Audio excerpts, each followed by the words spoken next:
Good evening. GM Lurch here again with another episode of Star Wars Showdown on Iceball Station. With me as usual are our players and their characters. We've got the Bendu as Narset Jinn. Blessings, friends. Dan as Captain Worram of Ithor. Hey. David as Master Zavik Silverstar. Hey. And our host Kai as Zeef. Hello there. Gentlemen, if you're ready to roll for destiny, let's see if the Force is with us. A dark side from Zeef. Yes. Double light from Zavik, a dark side from Worram, and a light side from Narset. All right, 3 lights and 2 darks. Balance. Yep. Force is with us. Excellent. All of us. All right. Last time that we've all variably been together, your characters had split up all across Iceball Station. Zavik Silverstar had spent a long day inspecting the racing rings in the hangar bay at the Expat Club, ascertained that a good number of the ones here were in working order. A couple needed work, but were only maybe half as many as necessary to create the course of the length that would really draw the kind of crowd they needed. He headed into town to make contact with Spider of the Hutt Cartel and officially begin negotiation about holding the race. It wasn't much of a Narset Jinn. Well, we'll get to you actually, Narset. Worram and Zeef had headed back from their venture out on the bay and found there on the dockside that one of Zeef's old friends from Nar Shaddaa, Dylon the Quarry, were waiting for them at their speeder. Dylon was working for the Karkaro brothers after having been gotten out of the hole on Nar Shaddaa, the same prison that Zeef abandoned his former comrades in years before he set up his operations on Iceball. There was a brief conversation, which ended up in a fight, and Worram and Zeef took out across the bay with Zeef's old comrades in hot pursuit in their own speeder. Narset Jinn had headed off that morning in the massive walker of Katarn, the archaeologist from the Expat Club, accompanied by 2 Salvax Sherpas. They had headed the long, round path up the side of the volcano of the protected bay where Fishtown and the Worker City are, heading up along the pipe laid down to the gaswork. They then climbed the steep final summit of the volcano as far as they could before the apparatus of the factory itself up near the rim made further ascent impossible, and then headed up along the flat slope of the windward side of the island, heading down towards the old lava flow and glacial fields, buffeted by wind and snow coming across the ice. Kintera said that out there, through all of this hostile terrain, is the other native village. She's never been able to make it that far, even with her native Sherpas, because the hazards of the journey had prevented her from staying as long as she needed to reach her destination. As Narset had cleared a path into the hazardous weather with her Dathomiri magic, the walker was set upon by vicious ice beasts, and the Salvax Sherpas are engaged in the defense of the vessel. Kintera looks back with a resigned shrug and says, "So, when I mentioned that I haven't been able to stay out here long enough to find a path to the native village, this would be why." So Kintera charges forward in the walker into the heavier snowstorm, which is going to re-add in a bunch of setback dice to actions going on within it. And the Salvax use their maneuvers to scurry alongside. The more technologically adept Salvax is going to use his rifle to shoot at one of the ice creatures. I need to refresh myself of their... Still on top of the walker. They're both still on top of the thing, and these guys are at medium range of them, where they are scuttling around on the ground below. He fires a blast, but it is lost in the storm, and there is no answering roar to indicate that it strikes. The second Salvax Sherpa uses his action as a second maneuver and leaps atop the walker with the 2 ice lasers. Narset, you hear him clang onto the top of the walker through the hull above your head. The ice beast that you crush with the force is going to take a swipe at this Sherpa, not yet realizing the extent of the damage that you did to him with your telekinetic attack. With a despairing success, the long claws pierce into the thick shell of the Salvac warrior and do penetrate deeply enough to do some damage. You hear a crackling screech of pain from the inside of the walker. Narset and Kantara looks back at you and says, "You've got to help him. There are more out there." So Narset, she's looking at the ceiling, listening to all the footsteps and everything that's going on. She shoots a look at Kantara. She thinks about it for 15 seconds. She looks back at Kantara. She's like, I need you to go to the turret, and I need you to just do some blind shots. I know that there's some boulders out there, so just try to see if you can make some explosions and some distractions while I get rid of these last two lizard things, and then we just need to try to get out of their territory as quickly as possible. She looks back at you and goes, "The whole top of the island is their territory. Why do you think I'm trying to come up here with 2 Jedi? So that I could explore." She lets go of the controls and runs back through the walker and jumps up and grabs the bottom of the ladder, pulls herself up into the turret at the top of the walker. She'll make that shot next round. So Narset told Kantara to go downstairs and start blowing up some boulders to create fear and distractions. And then she went upstairs to go do goes that. upstairs, goes outside on top of the walker, sees that there's one lizard creature. Narset sees that there's one lizard creature at the very back of the walker, while there's still the heavily damaged lizard holding on to now one of the Crabman Sherpas.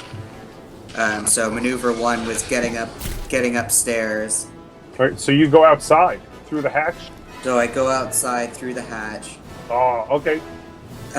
She assesses the smaller boulder in the top, literally in between the crab Sherpa and It's about silhouette 1, and it is lying a medium distance away on the ground there, off to the right as you face the rear of the walker. So my default. So you have to move at a medium distance, which is 2 range my bands. default range is short. So how much strain would I have to take to extend the range?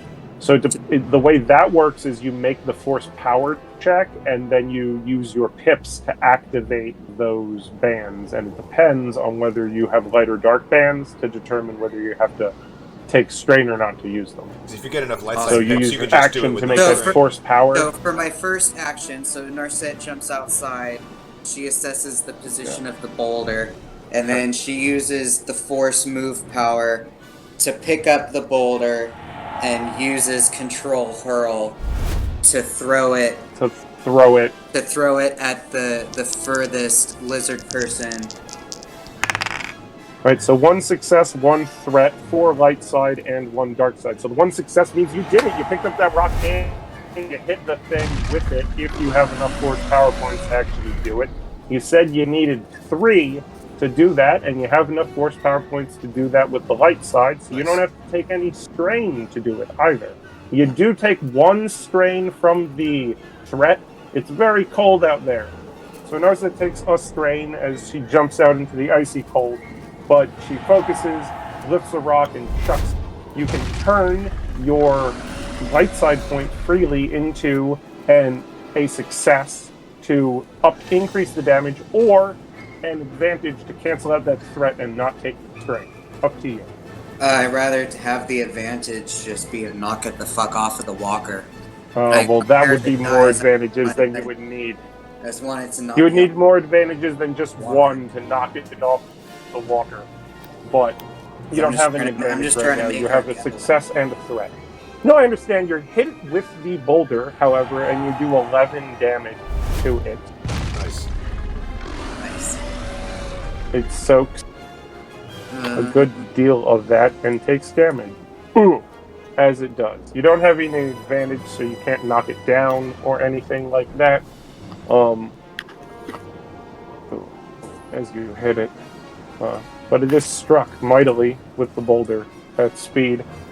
And it scrabbles against the hull at the back of the walker and barely holds on. It looks more hurt than its friend at this point. Top of the round, Kintera uses the blaster to fire at one of the boulders in front of the walker in an attempt to clear a more direct path out of this territory. I was gonna say, like, this would be the time for a hex bolt, but I don't fucking got that shit. I just gotta throw boulders. I mean, boulders are doing some damage. You did, 21 damage is significant. Like, look at how Huge, many, dude. look at how many like health points you have as a character. That would just straight You're like crunch at, Zeef. like at 12, yeah. Like even with my soak, that would just crunch me. Listen, they have sizable hit points because they're fighting someone who does have a light.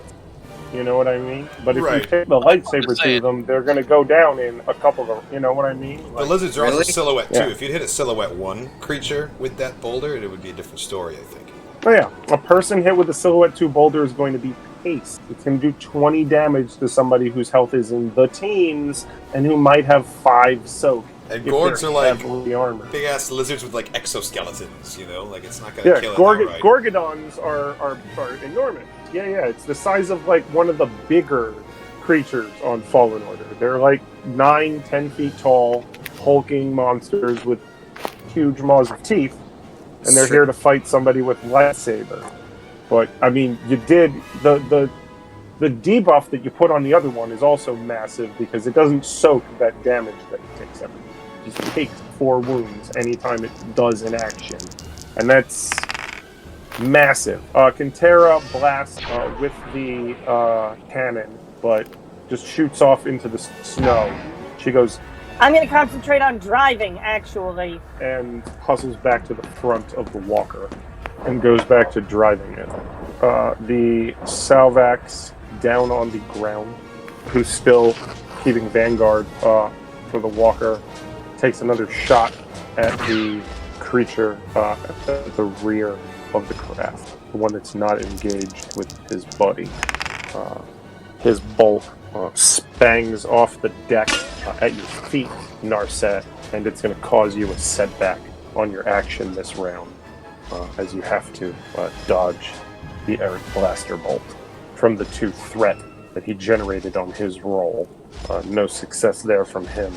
Salvax Blue, the guy who's on top of the walker with you, currently bound up in the claws of the Gorgodon that you crushed with the Force, uses his close-in position to try to stab it in the guts with his spear while he's right here. He's betting on his shell lasting longer than its hide. Yeah, get him, Salvax. And he succeeds with advantage. So the Salvax stabs in with his spear. He has a success and 2 advantage. He's got some pierce on that spear, and he manages to plunge it into the belly of the Gorgodon. Not deep. It only ends up doing 1 wound through that thick hide, even with the pierce. But he manages to get a little bit of separation. He's going to use that to put a setback, an additional setback that I didn't roll on the Gorgodon when it makes its attack. We roll that setback, and oh shit, turns that success into a wash. So the Gorgodon makes a swipe back at the Salvax with its claws, but the little bit of separation and the fact that the claw is stuck in the shell means that the Salvax can get underneath that swipe. The Gorgodon, however, has 4 advantage, and he's going to use that to give out another enormous bellow, which is responded to from out in the snow. I use the Force as my ally to just force bind and hopefully just fucking force crush the one that I hit with the boulder. So that's the maneuver? That's the maneuver. And then Atreyu technique to use my lightsaber as an action to attack the Gorgodon that's hopefully gonna fucking die. Narset reaches out with her hand towards the creature at the aft of the walker, and swirls of green magic begin to flow down her shoulder and arm out towards the ice lizard, and now let's roll to see if it actually works before I continue describing. Alright, what do we got? 3 lights in the dark. Okay, so how does bind activate there, Narset? Bind and move are the only things I have written down that actually do damage. So it's either definitely things or the lightsaber. Then yeah, I just want to try to crush its windpipe so it stops making calls out. Okay, so you grab it using the dark side point. So you flip a destiny point and take 2 strain to use the dark side so that you can grab it and deal a wound to it. You spend another force point to activate the control upgrade so that whenever it takes an action, it will take strain equal to your willpower, and you can disorient it for up to 2 rounds, or for a round as well. That's all of the sauce you can get out of bind. As the green tendrils of magic surge forward down your arm and ensnare the lizard at the back of the craft, wrapping it up in Dathomiri magic. It struggles vainly against the tendril of magic. You then reach down with your free hand, loosing the lightsaber from your belt beneath the coat, and with a snap hiss, it ignites brilliant purple against the glowing white backdrop of the snow. And now we'll make the Atreyu technique lightsaber check to slice up this lizard that's grabbed the closer crabman.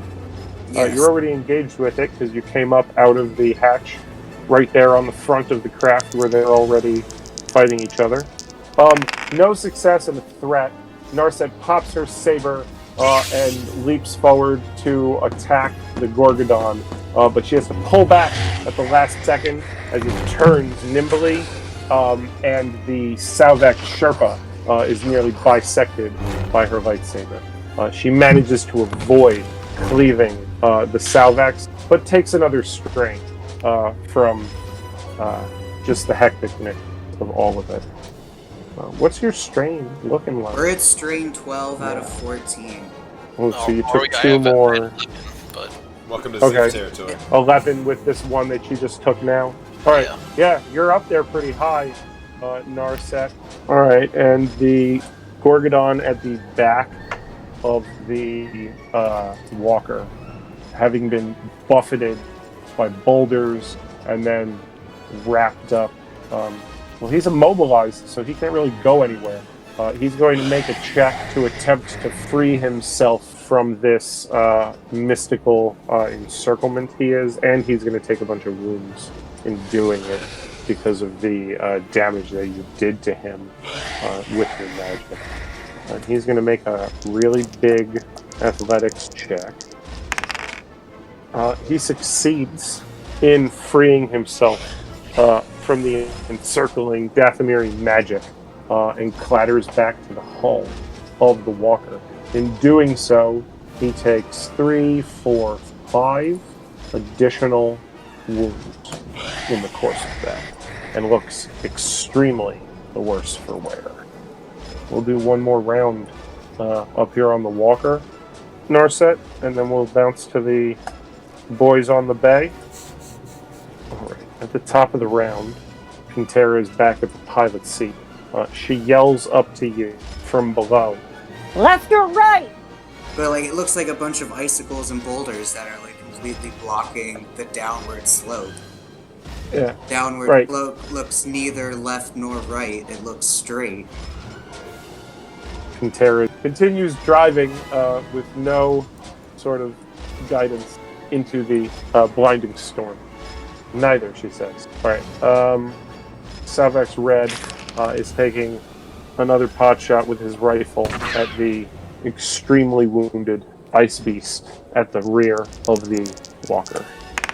3rd time's the charm, he hits it, and does enough damage to drop it to the hull, where it slides off the slope of the walker and crashes into the packed ice behind the craft. The Salvak gives off a cheer about victory in his native language. He must have hit it right in the kill spot because he's the only one who saw attacking it.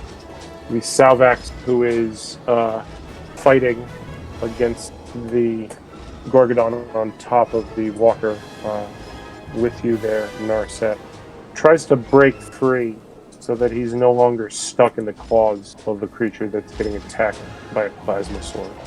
His shell isn't that thick. He breaks free with a lot of extra successes and some threat.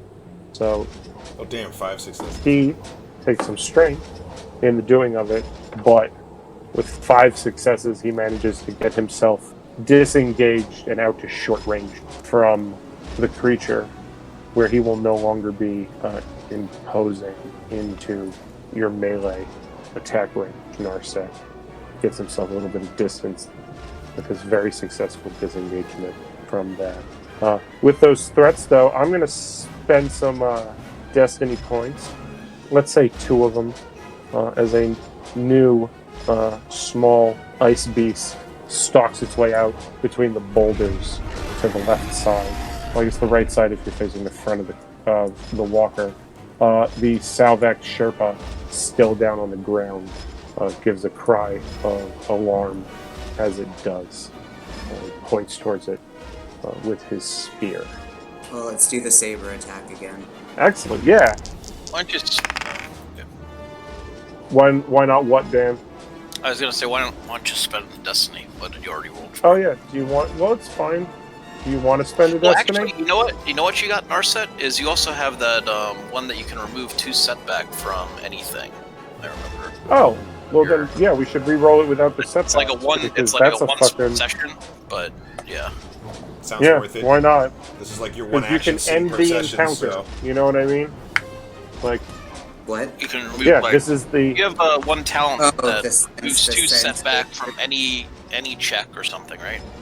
It's once per session. Remove 2 black boxes from any one check. Sense. Yeah. Cool. So, yep. I'd say. Yeah, I would do that now. This would be balls the check, in on yeah. this one. There Yeah. you go. And Triumph. boom, this reroll's massive. Nice. 3 success and a triumph means you do those 9 damage that you need to do to kill the thing, and you penetrate all of its armor. You also do a triumph, which you don't need to use to kill the thing because you've already killed it. So, triumphantly, the other Salvax can maybe hop on the walker and you guys can hightail it out of there before the Gorgodon coming out of the snow approaches. Or you can find the Katarn, slip one of those Gatorade pouches into the pocket of your coat. Because either way, you're going to take 2 strain from the threat. And I think that puts you to your... 14, yep. Oh, so you're just under it. So you're just about to pass out on your feet here from the strain. When triumphantly, either you guys get away from the creature down there, or you find that you've got an electrolyte pouch in your pocket, or something else triumphant happens for you to decide. Just like they've moved out of the territory that they're... Because you said they're territorial, right? So what if they... Yeah, so the thing stops following as you head further away. They've chased it away from where they wanted them to be, so they're no longer gonna... They're not gonna pursue them, right? They got them out. They're like holding position up on the cliffs watching. Okay. Yeah, so triumphantly the encounter is over, and you don't have to worry about fighting another Gorgodon. That's a huge use of a triumph, frankly. You know? Totally. Beautiful. Boom. The steaming, split-open corpse of the ice lizard is laying on top of the walker with you as you stand there. The camera's going to move away from Narset. The camera turns its way towards Zeef and Worram. With Stomper, they've pulled out of the docks of Fishtown and headed back out across the ice of the Great Bay in their battered hover skiff. Dylon is standing on top of Zeef's own company lease, being piloted by 2 of his forward underlings. It is pushing out across the ice after you. Directly ahead of you is the expanse of the Great Bay, frozen ice that is currently being fished by skimmers out from the workers' city. They pull out across the bay, cut up squares of ice with their vibro saws, and then lower their nets, while lookouts, perched high above, keep an eye on the ice for the shadows of Ravnax coming up from the depth to prey on whatever's disturbed their ice. These same creatures are attracted to the dumped gray water of the ships that make their way into the large landing bay for the factory itself. This causes a hazardous area that the fishermen avoid towards the mouth of the bay. Just beyond it, the bay breaks up, and the great ice flows of the open ocean begin. Worram can head out straight across the ice towards the fishermen, hug the coast to his left, or head towards the right, out towards the open water. But either way, there's quite an expanse of ice in front of you. Behind you, you hear the roaring engines of your own speeder as the Quarrens pursue. And I will say that the vehicles are all moving at speed 2. You might have been going faster when we last left you, Worram, but you had to thread your way out from the Fishtown docks. And as you guys are beginning this chase here, out onto the open ice, both vehicles are moving at speed 2. And because you had a lead, however, you are at medium range from the pursuing speeder when we start. So you've got the lead on them, but you've got to lose them and get away and hold that lead for long enough to lose them or damage them enough so that they fall off or, whatever happens out on the ice happens. So we're going to start with the minions. They're going to make a piloting check, the difficulty of which is based on the silhouette of their vehicle and also its speed. Right, Dan? Successfully, they manage to hug your ass there at medium range. They're going to close the distance there into short here at the beginning of the round as we start off with their successful check, indeed, because you guys are going the same speed, so they can maneuver there in by one range band with that successful check, bringing them just a short distance abaft your skiff as you hurtle across the ice. So whichever one of you guys are going to go first, go right ahead. All right, so I'm going to do going to take evasive maneuvers as a maneuver for the vehicle first. Okay, excellent. Then I'm going to, I guess, try and also just pilot. We're going to head out through the, towards the fishing vessels, I think. All right, so straight out ahead? Yeah. Into the fishing vessels. Okay. So. 2 success and 4 advantage. You can use those advantage to boost your speed, increase it, I believe. There's a whole bunch of stuff you can do with piloting stuff that's different, right? One free pilot only. So I can perform one free pilot only maneuver for 3. So I'm gonna increase speed to 3, accelerate. Nice. And then all right.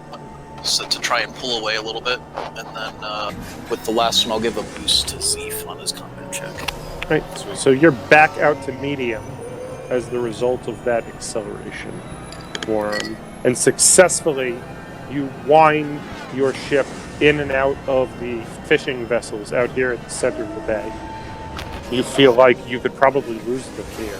There's a pretty mighty fleet of skimmers that are supporting the population there in the workers' city, and if you could continue to evade them for another couple of rounds, you could probably lose them or maybe turn it around and get the drop on them even with the number of ships out here. But you're still not far enough away that you're not within eyesight of the company lease.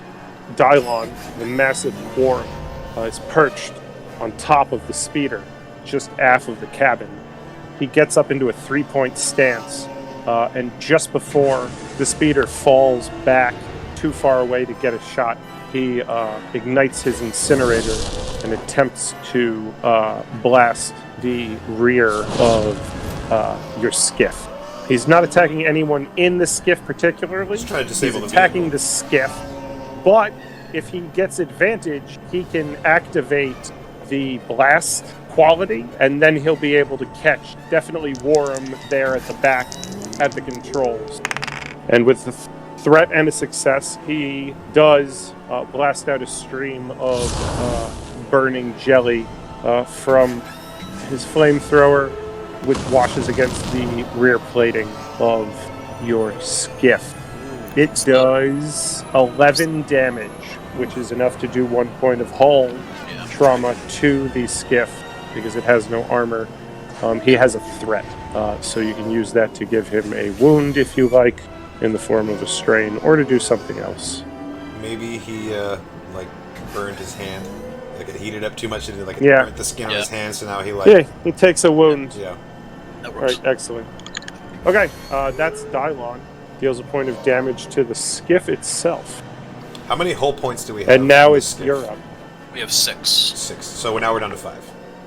Yeah. So Zeef is laying flat on the back of the speeder, aiming with his V10, trying to get a shot off at Dylon on the craft. Before he does that, he's going to key onto his comlink for Stomper to waddle over to the engines and scomp in to try and boost Right. the power. So that is your maneuver then, Yes. to do that. And Yes. then with that maneuver, Stomper takes a maneuver to waddle to the back of the craft and an action to attempt to hack the power. So you're going to roll for Stomper. All right. Come on, Stomper, little buddy. You can do it. He does not succeed. It's okay, Stomper. You're doing your best. He takes a strain from it, which is a wound in his case. So he has a 1 of 10 wound threshold. Okay. Yikes. Okay, that is your maneuver, but you still have your action. If you Right. want to use that maneuver to aim now, it would take you strain to do so, but you can still just shoot without aiming. You know? So I'm going to not only take strain to aim, I'm going to take strain to double aim, because what I'm trying... You've already used one maneuver, Oh, so, so I you can't double double aim. aim. Okay. Well, in that Right. case, so what I'm trying to do is I'm trying to get a bead, and I'll use brace to cancel out the fact that evasive maneuvers are currently going on too. Okay. I'm trying to get a brace. I'm trying to get a bead on the fuel cell on the outside of the flamethrower. Dylon has in his hands right now. Okay. So okay, it's going to be a called shot. Yes. One success, and you hit the thing you wanted, so the difficulty was in the roll, so one success is enough to get that full result without having additional advantages. You hit the fuel cell. I am going to flip a destiny point to have it not ignite, but instead be damaged in such a way to disconnect it from the gun part of the flamethrower, thus disabling the weapon and rendering it inoperable without a serious overhaul. That ought to help a little bit. They do have more ranged weapons, but at least they can't light us on fire. Yeah. No, that was definitely the most... Actually, these guys were the guys who only had pistols and didn't have spear rifles. So I hate to be them right now. the biggest gun you know they have is a medium-range blaster pistol right now. So once again, as long as you can hold them, they never could attack at long range. So as long as you guys can get the long range, you can shoot them every round. Right. So they're going to try to get close enough so that Dylon can, attack you. But yeah, right now they're not looking too hot. Good job with that, man. Well played, well played. A well-placed shot, yeah. Everything's coming up Z. All right. So in round 2, the minion drivers of the company increase their speed to full throttle to match your skiff and attempts to pilot into the fleet of fishing vessels to continue to pursue you as you lead them in the chase. So I will make a check for them. They shove that throttle forward and hurtle out across the ice. The company lease takes a point of system strain as it is pushed to its limits, but with 2 successes, they manage to draw back into short range of your skiff again. I'd just like to say that every single time the company lease speeder gets a little bit damaged, Zeef and Worram share like a little grimace. Knowing full well Right? it's going to be us repairing this shit. And by us, I mean him. All right. Which of the 2 of you are going to act first this round? Do you have some sort of maneuver in mind, or do you want me to just keep firing? Because that's my plan. I don't really at the moment, so if you want to just take another shot. Okay. Zeef is going to take aim at Dylon again. Or actually, who has the medium-range blaster pistol? It's not Dylon, they have the flamethrower. The 2 guys that are driving, but they're down in the and they're through the cabin. windshield, can't get to them. Gotcha. Yeah. Okay, I guess I'll just keep firing at Dylon then. This time I'm not going to take strain to aim or anything, I'm just going to fire at him. But I will continue to use brace, because we're still using evasive maneuvers. I really did not think I was going to successfully disable the flamethrower. We are cooking with gas now. Alright, here we go.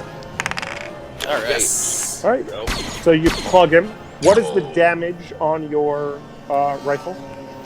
My Irrelevant V10 targeting rifle has a damage yield of blaster rifle grenade. Damage is 9 dice pulls, 3 yellows. Range is long. You did 10 damage. He soaks 5 of that and takes 5 wounds. As you shoot him in the shoulder with your blaster rifle, as your speeder pulls up behind the skiff. Undeterred by this, Dylon takes 2 strides forward and is attempting to leap across the short distance to the skiff. Oh man.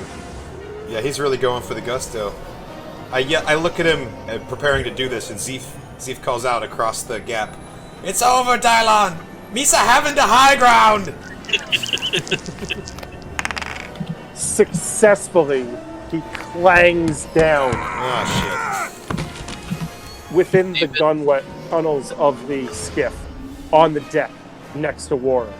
Okay, Dylon, that's his action. Okay, he's jumped across. Like it's a checked maneuver, yeah, because that's impassable. So he needed to take an action to get over there.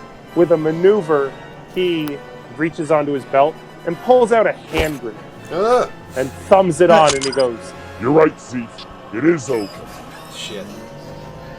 What we still gotta do? Alright, I know, Worram, it's hairy. It is. This is not where Worram wants to be right now. Let's see. Bellow this motherfucker off the boat. I was thinking that just now, but I was like, oh, that's I'm already prone, I'm already laying down, so I can brace. Well, I was trying to think, like, if I could, like, do He's a Quarren, he can swim. Yeah. Should have steered for the Ravenak-infested waters. These are the relatively Ravenak lightly infested waters, that's where they fish here. Right. He'll get hauled up by a fisherman, and that'll be the shot. It's him shaking his fist at you from somebody's fishing net as you guys make the escape. Alright, yeah, sure. I'll try and do a bellow, I think. Sweet. Alright, you're gonna hit him with the bellow? Yeah. Awesome. So successfully, you do how much damage to this cat? Not a lot. How does it work? For the advantage. Yeah, I was hoping for concussive or something. Or no, I understand, so that you could knock him down and actually off. So yeah, it's only 6 damage. Okay, so it's 7. So he's gonna soak that. It's still not bad, because he's already taken a blaster bolt to the shoulder, so he's not looking great here on the deck behind you. That's for sure. His boys, at the start of the next round, are going to attempt to rear end the burn part your of the skiff now, and just really jam in there. Yeah, try to get up under the bumper if they can. And I'm just gonna say, like, so as they're doing this as I'm doing the last thing, and I'm gonna be like, stop. My bell is gonna be, stop damaging my ship. I love it. Fix that shit. I just painted that speeder. Yeah. They did not succeed to like crash into and lock bumpers with your speeder. And if you want to use those threats to slow them down, you can. Yeah, sure. Yeah. They glance off and they decelerate back to speed 2 and drift to medium range. Then, okay, it's back to the deck of the skiff, where one of you guys then Dylon, and the other of you guys go this round. Okay. I think you got to do this one, Zeef. I don't have the combat capability to. No worries. Okay. So I am going to. So I was looking at my thing here, and I thought I had a vibro blade. Apparently, I have a Huntsman vibro spear, which is like a big ass two-handed spear. I'm not going to use it. It is still a melee attack. I'm not going to use that. I do, however, have my sap gloves on and have a pretty high bronze, so I'm just going to go in on him that way. Okay. And I also will... I guess I don't have time to take a maneuver to key into my compad, so I'm just going to shout to Stomper, just get his attention and non-verbally communicate to him that way. Like, all right, well then you get a boost from We've Stomper. scrapped together enough times that he doesn't need to be explicitly told what he needs to do right now. You get a boost from Stomper assisting you with a flank Hey! Alright, Triumph, nice. Yeah, so you hit him for... What is the damage of your punch with your sap gloves? The damage of my sap gloves is 5. Okay, so you do 10 damage with the punch, which deals 3 wounds to him. Or, no, deals 5 wounds to him through his soak. That's not enough to take him all the way down. So 10 points of damage. I quite literally just punched this man with the force of a thrown boulder from a Jedi. Yeah, I know. It's pretty awesome. Cool. Yeah, so you can deal a crit to him if you want, or you can activate one of the effects of your sap gloves. Can you knock so the you got a bunch of out of his hand? You can knock the grenade out of his fucking hand. That's what's instead. happening right there. Yeah, or Zeef's... in addition, yeah, triumphantly you stitch him up, deal a ton of damage, and punch the grenade right out of his fucking hand. Yeah. It bounces on the ice twice before it explodes violently behind the speeders. Does it explode? Does it explode in a clear area? Does it take out a fishing ship or the V-35? Is everyone safe? Everybody's safe. Cool. It was a triumph, not a despair. Excellent. Awesome. Zeef's on fire today. This is so unlike him. Yeah. The 2 threat are going to give a boost to Dylon here. With the grenade, you go up, punch him hard right in the chest, and with your follow-up, the grenade right out of his hand. Dylon looks down at his now empty hand and balls both of his hands into massive fist. You see, he is also wearing a pair of sap gloves of his own, and he winds up to sock you right in the chops. He's got a boost from your 2 threats. He rolls as Dylon socks you right back for 3 success and 3 threat. There's no triumph, but he hits you in the face for 9 damage. However much you soak, and you could take the rest of that as wounds. Soak 5, take 4 wounds, putting me at 4 wounds.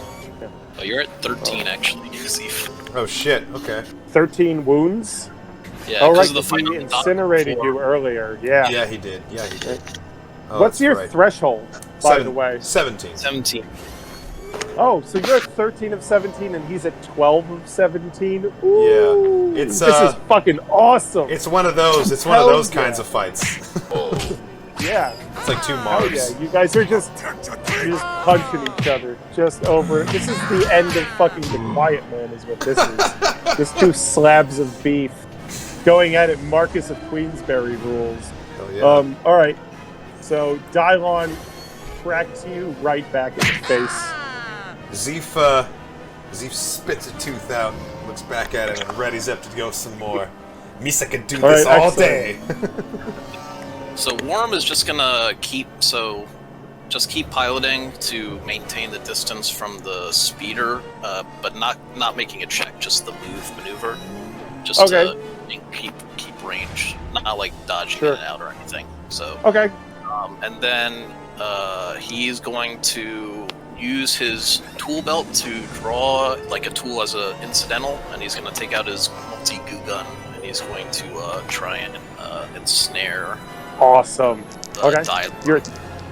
So you do not succeed, but you have 2 advantage, but you don't goop Dylon.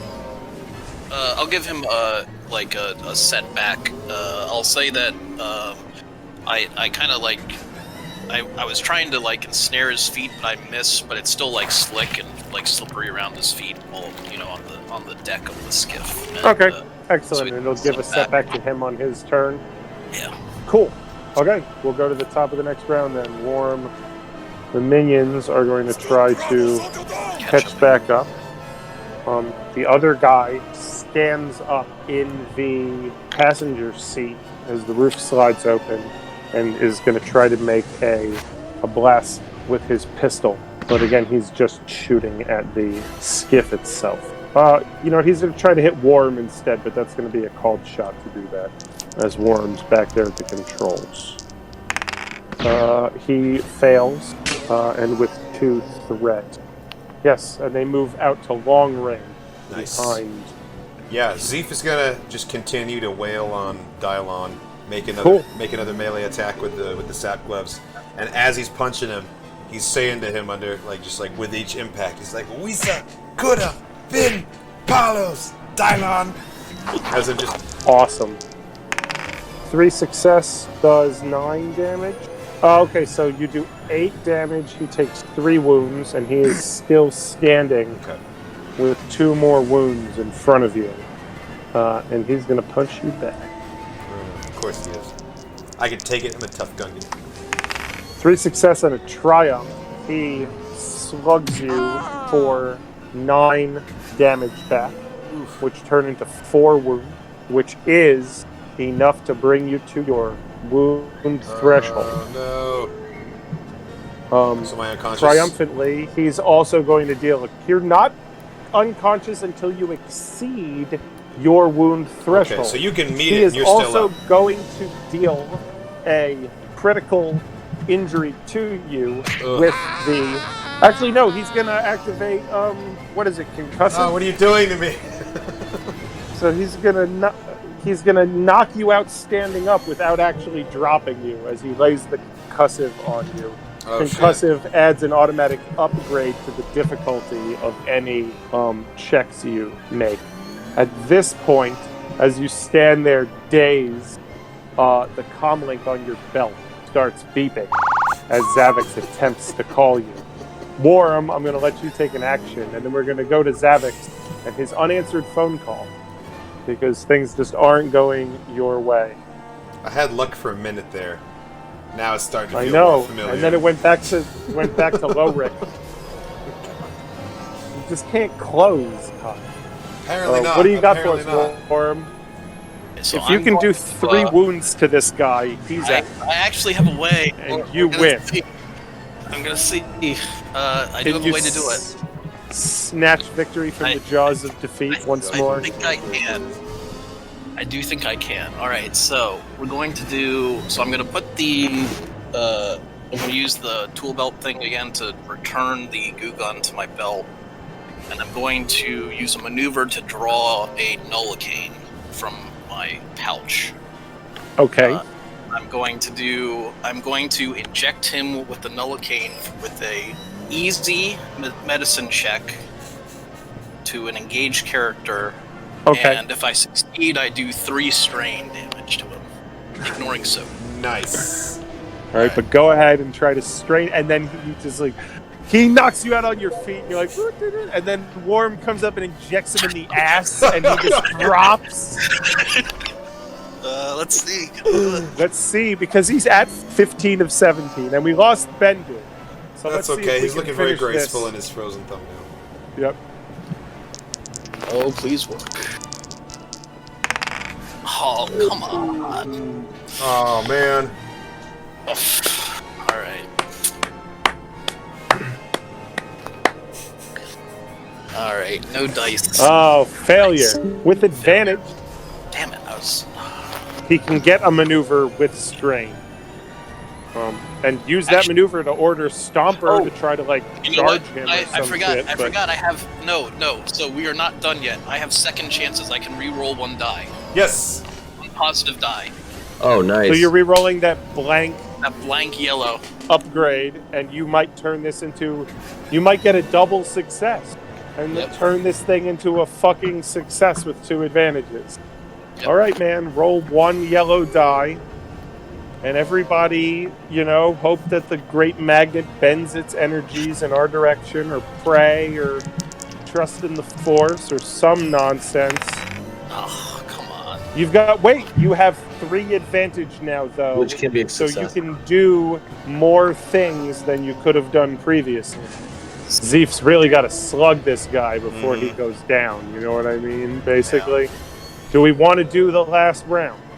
Let's do it. Yeah. Or do we want to leave it to next time? You know what I mean? It would be better while we have the momentum of the scene going to not have to try and remember what happened a week ago to finish just 1 punch. I agree. So we might as well just do it now. All right.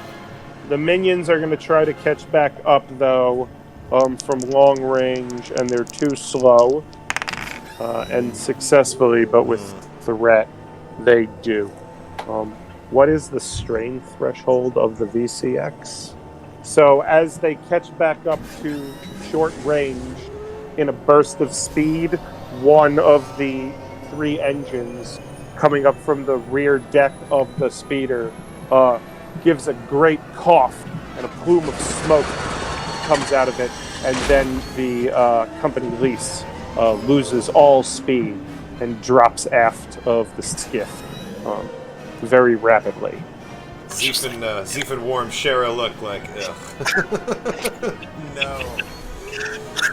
Zeef, you're up. All right. But you got one more shot at this to sock this guy in the face. It's And I'm going going to to be a red, take it. purple, and I'm going 2 to come in setbacks. swinging as hard as I can. Yes! All right. Whoa. There we go. So you do 2 wounds, which is not... That's enough to bring him up to his threshold, just as you are now, without putting it over. Yeah, with my 2 advantage, I'll totally activate the concussive element of my sacrifice. And now he cannot take an action for the rest of the encounter, or for one round, which means that you'll get to hit him again next turn, without him being able to strike back. And indeed, he cannot act this round, so he just stands there, also dazed. But instead of building up for one more punch like you did, he just stands there and opens and closes his fists a couple of times and looks from his fists to your face, and he's like, 5 years ago, I would have punched you through the deck of this thing, is what the glazed look in his eyes says to you. Worram, what are you going to do? Can I try and inject the Nullocane again? Yeah, sure. Absolutely. You're not even going to get the upgrade from Adversary because he's too out of it to figure out what... Yeah. There we go. He drops like a fucking sack of hammers. Yes, finally. Triumphantly, he has a second grenade like the one that he threw earlier on him, so that you guys can recover it and use it if you want, or disassemble it and see what kind it is, or you can do something else with it. But he only had 1 grenade, and I think giving you guys a pretty nice grenade is worth it for some boss loot, because he doesn't have a flamethrower right now. Right. How about something with the speeder, maybe for the Triumph? Like, the speeder is like, you know, they abandoned it out on the ice or something, but it's like... I thought the speeder went... Did the speeder go down? Well, it went no, down. So they blew out an engine, but that just took means out an it engine. slowed down. It didn't sink. Yes. So triumphantly, you look back, you stand up and seize the tiller of the skiff again, and as you look back across the ice, you see the 2 Quarren who were driving your speeder are running towards you across the ice. As they get about 100 yards out from the speeder, as you're circling lazily back towards them, you see a shadow approach from under the ice. There's an explosion of icy water and broken ice, and a huge bellowing roar as the Quarren disappear in a shower of ice and water. The Ravnek itself strikes so quickly that you don't even get a glance of it beyond the flash of gray. Dylon is sleeping peacefully on the deck of your skiff as you circle back around to the company release. And we'll have the camera leave you guys there. Everybody gets XP this time because we finished our encounters.